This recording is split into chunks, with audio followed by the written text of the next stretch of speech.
पढ़े जाने आवत रहलू घर से बताई के बात बतावत रहलू हमके पढ़ाई के।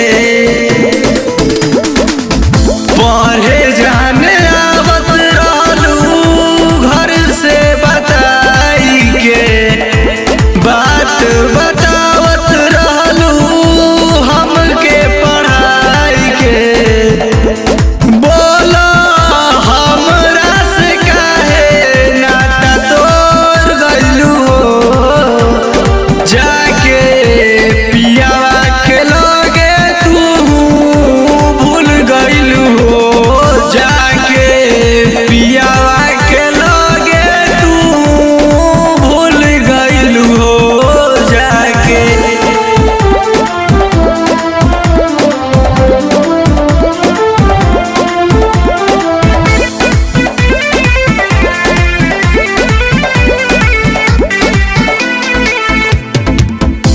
पहिले न रहत रहलू बिना एको पल हो जाके बसवलू हवा पिया के महल हो। पहिले न रहत रहलू बिना एको पल हो जाके बसवलू हवा पिया के महल हो।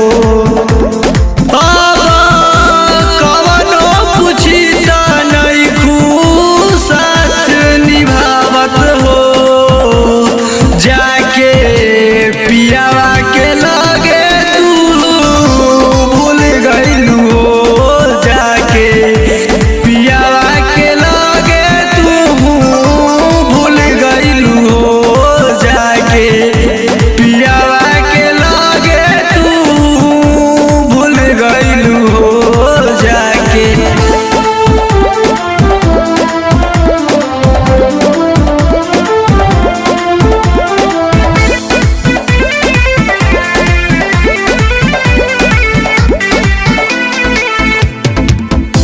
पियावा तोहार अइहे डोली में ले जइहे तोहरा जिंदगिया में सब सुख दी